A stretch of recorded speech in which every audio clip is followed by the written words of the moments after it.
میرے عزیزوں ترکی میں جمال کم نہیں ہے، ترکی میں خوبصورتی کم نہیں، ہر آدمی گورا ہے، ہر آدمی خوبصورت ہے۔ اگر کوئی یہ سمجھتا ہو کہ حضور تاج الشریعہ کو لوگ اس لیے دیکھنے کے لیے آتے تھے کہ نہایت ہی رنگ کے آپ حسین و جمیل تھے، میرے عزیزوں ترکیوں کے پاس حسن ہے، شامیوں کے پاس حسن ہے، مصریوں کے پاس حسن ہے، لیکن ان کو بھی ہم بے تاب و بے قرار دیکھا ہے، ہم نے دیکھا ہے۔ اسی وقت ہم نے میرے پڑھنے کا زمانہ تھا، ان ترکیوں سے میں نے پوچھا تھا، وہ صحیح طریقے سے عربی بھی نہیں جانتے اور صحیح طریقے سے انگلش بھی نہیں جانتے، لیکن ٹوٹی پوٹی جو بھی ان کو عربی آتی، ہم نے پوچھا ان کو جانتے ہو، ان کو جانتے ہو، ان کو ملنے کے لیے تم دوڑے آئے؟ کہا جانتے تو نہیں، فوٹو میں کبھی دیکھا، فوٹو تو ہوتا ہی، کہیں کوئی ویڈیو دیکھا نہیں، پھر کیوں؟ کہتے ہم نے طواف میں بیٹھے بیٹھے دیکھا، ان کی طرف ہمارا دل کھینچا جا رہا تھا۔ میرے عزیزوں جو حسین اعظم کا غلام ہو، غوث پاک کا سچا غلام ہو، مولا کریم اس کے چہرے میں یہ کشش رکھتا ہے، چاہے وہ 80 سال کا ہو یا 90 سال کا ہو، وہ دنیا کو اپنی طرف کھینچ لیتا ہے، وہ کھینچ لیتا ہے۔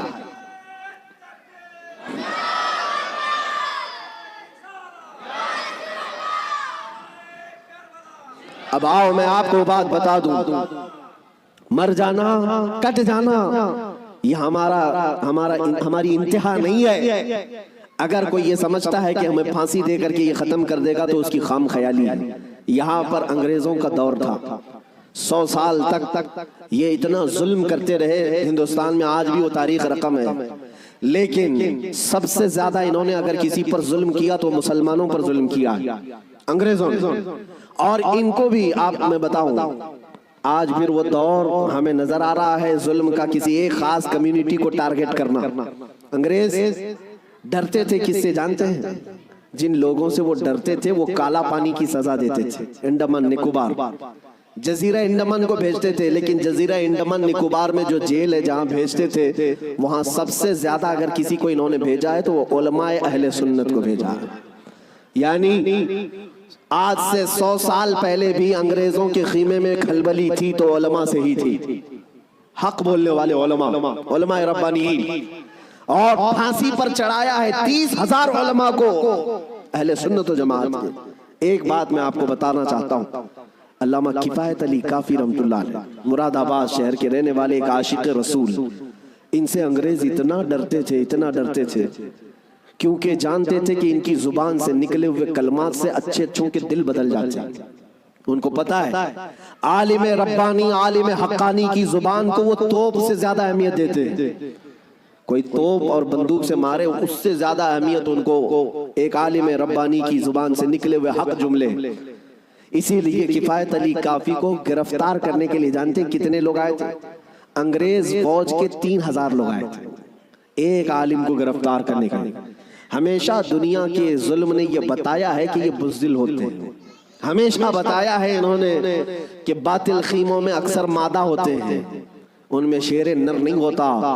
ایک اہل سنت و جماعت کے عالم ربانی کو گرفتار کرنے کے لیے 3,000 کی فوج آئی اور گرفتار کیا، اور انہیں گرفتار کر کے سزائیں کیا دی تھی جانتے ہیں؟ ان کے جسم پر گرم استری پھیری جاتی تھی، اور جب ان کی چمڑی جل جاتی تھی تو نمک چھڑکا جاتا تھا۔ یہ کفایت علی کافی رحمت اللہ علیہ تقریباً 1 ہفتے تک انہیں سزائیں دی گئی، اور پھر کہا جانے لگا کہ تم فتویٰ بدل لو، تم اپنی باتیں بدل لو، ہم اپنی حکومت میں تمہیں اہم عہدہ بھی دے دیں گے اور ماہانہ وظیفہ بھی جاری کر دیں گے۔ مگر وہ کفایت علی کافی عاشق رسول تھے، بازار مصطفیٰ میں بکا ہوا غلام پھر کسی انگریز کے ہاتھ میں کیسے بک سکتا ہے؟ میرے عزیزوں وہ کفایت علی کافی اعلیٰ حضرت سے پہلے کے ہیں، اعلیٰ حضرت سے پہلے کہ 1857 کی بات کر رہا ہوں، غدر جس کو کہتے ہیں انگریز، اس وقت کفایت علی کافی سے کہا ان لوگوں نے، آپ نے کہا میں اپنے جملوں کو اور اپنی زبان کو بدل لوں، وہ بھی میرا دین اتنا ہلکا اور سستا نہیں ہے، میرے جسم کو ابھی تم نے صرف استری سے پھیرا ہے، اگر ٹکڑے بھی کر دو تو میں اپنے اسی عزم پر باقی رہوں گا، اس لیے کہ کربلا کی داستان ہم نے بھی پڑھی ہے۔ میرے عزیزوں کفایت علی کافی رحمت اللہ تعالیٰ علیہ کو 7 دن کے بعد تقریباً ایک چوراہے پر پھانسی کے لیے لایا گیا، اور سارا مجمع بھی تھا، پھانسی پر آپ کو چڑھایا گیا، اور اس عاشق رسول سے انہوں نے کہا تھا کہ اگر کوئی آخری خواہش ہے تو بتاؤ۔ ایک سچا عاشق رسول یہ نہیں کہتا کہ بیوی کو دیکھ لوں، بچوں سے بات کر لوں، جائیداد پراپرٹی کی وصیت کر لوں، بلکہ وہ کہتا ہے عاشق رسول پھانسی کا پھندا لگنے سے پہلے خواہش یہ ہے کہ ایک بار نعت رسول پڑھ لوں۔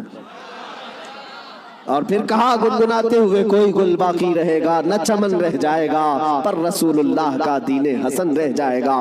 اطلس و کم خواب کی پوشاک پہ نازاں نہ ہو، اس تنے بے جان پر صرف خاکی کفن رہ جائے گا۔ سب فنا ہو جائیں گے کافی وہ، لیکن حشر تک نام حضرت کا زبانوں پر چلن رہ جائے گا۔